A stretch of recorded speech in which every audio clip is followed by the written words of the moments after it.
meet him until like, so I graduated in July of 15, and I met my boyfriend in September of 16. So anyways, I don't, you guys didn't ask for that, but when I finally met my boyfriend, he was living with, well, so I'm pretty sure I filmed a video on this already, but my boyfriend and I kind of have like a strange way of meeting. We've kind of known each other our whole lives and didn't know it. I have a whole video on that. I think I'll link it if I can find it, but basically, my boyfriend and I, our grandparents live about an hour away from us, and they've been neighbors for like 50 years and best friends, and we didn't know. So that was kind of spooky because his grandma is also a medium, but I'll get into that another day. He's living in a house with his best friend and his best friend's girlfriend, and there's a truck coming.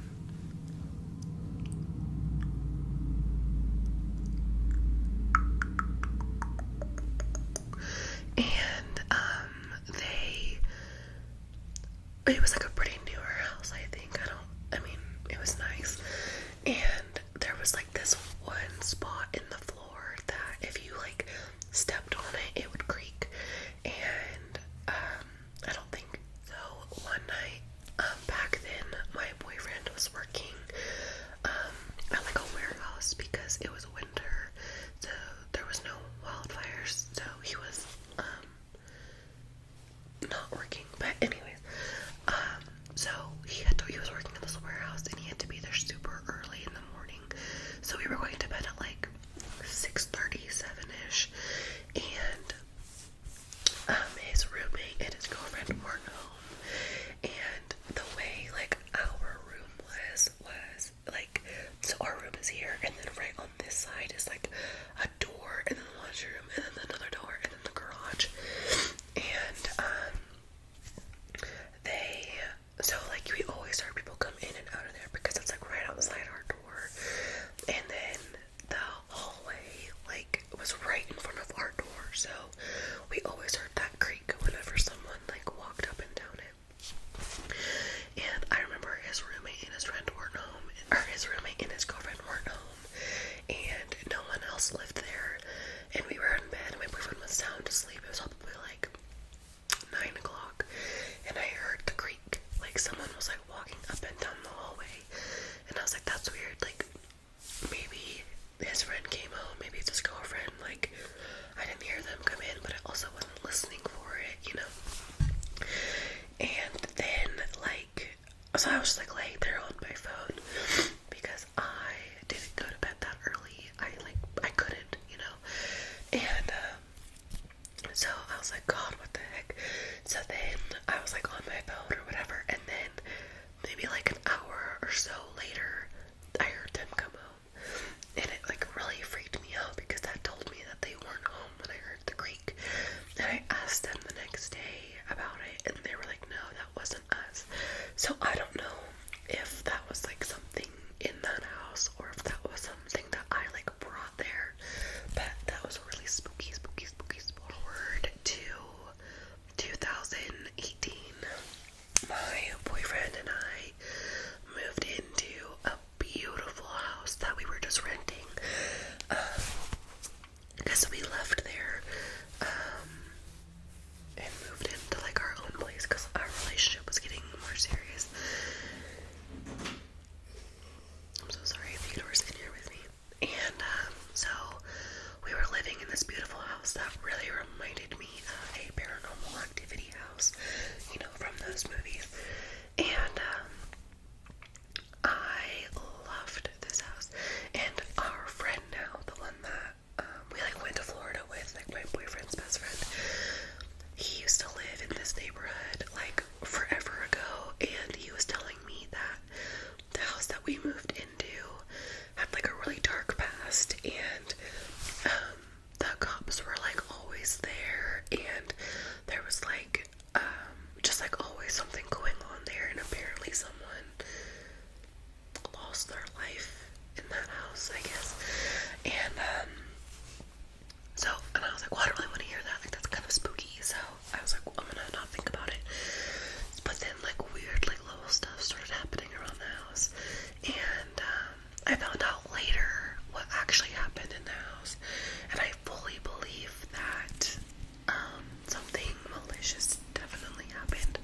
it did happen.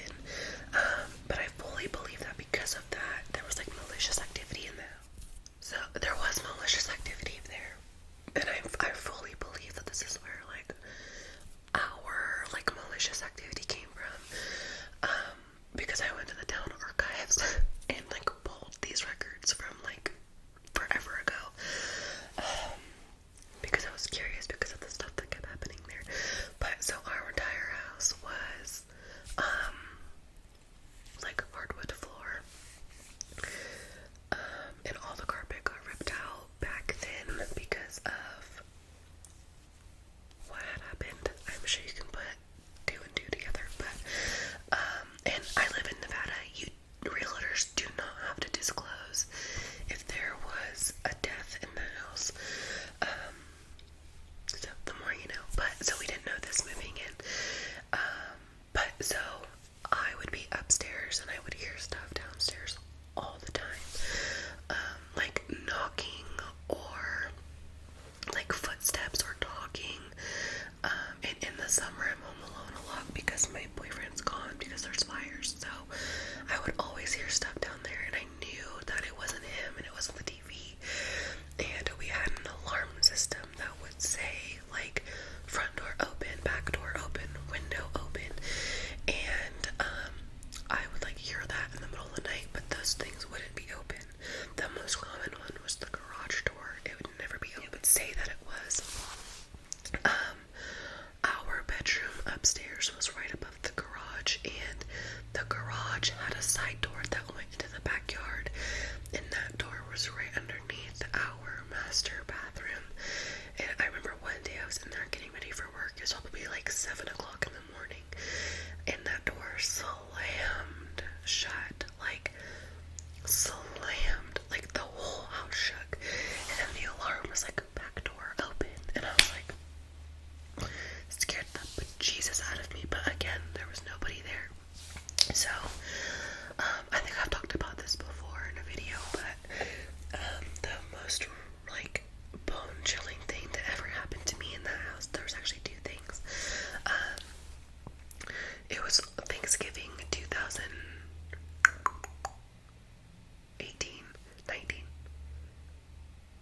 or 19, I can't remember. And it was raining, and my boyfriend and I were getting home from being with his grandparents, and we were gonna go Black Friday shopping, but it was raining, and so we stopped at the house. So like on our way Black Friday shopping, like we were coming home from his grandparents' house and was just gonna go Black Friday shopping, but decided to stop at our house first and get warmer clothes. And I wanted to grab a blanket because I love being in the car with a blanket, especially when it's raining. So the way our stairs were in the house, like when you go up and then there's like a platform and then you kind of turn and go back up. And then once you got to the top, there was like a foyer in all the bedrooms. It was like a circle, like a half circle. And my boyfriend, he like came in with me because we had like leftovers and stuff from Thanksgiving that his grandma sent home with us. And he was like, you go upstairs and grab your blanket or whatever else you want, and I'll put the leftovers away. And so we like come in, and he's like right behind me, and I go like the first 2 steps up, and something told me like, don't go up there. And I turned to tell him, like, or like ask him to come with me or something, right when I turned. And so like he could see me, like it was a really open concept. And I turned to tell him that, and right when I turned, there was a huge slam from upstairs. All the doors slammed shut. I ran down the stairs, like the 2 that I was up. My boyfriend ran up to make sure, because we thought someone had broken in, and like we got home, so they got scared and was trying to like, you know, cause a ruckus or whatever. And it scared me, and I just remember standing there like frozen, like I'm getting goosebumps talking about it because it was so scary. And I remember just like standing there like praying there wasn't someone in the house, and my boyfriend was up there by himself. And I remember just like being so scared, and my boyfriend came back downstairs and he was like, there's nobody up there. There was 3 bedrooms, a closet, and a bathroom up there. And he checked all of them. There was no one in there. So we left, we went Black Friday shopping.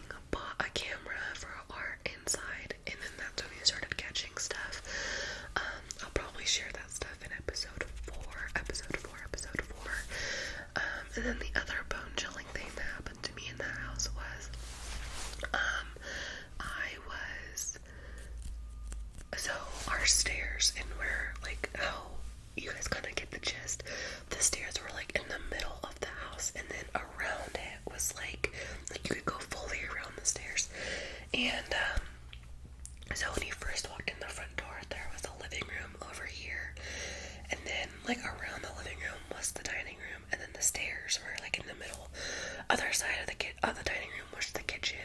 Then there was another living room, and then there was like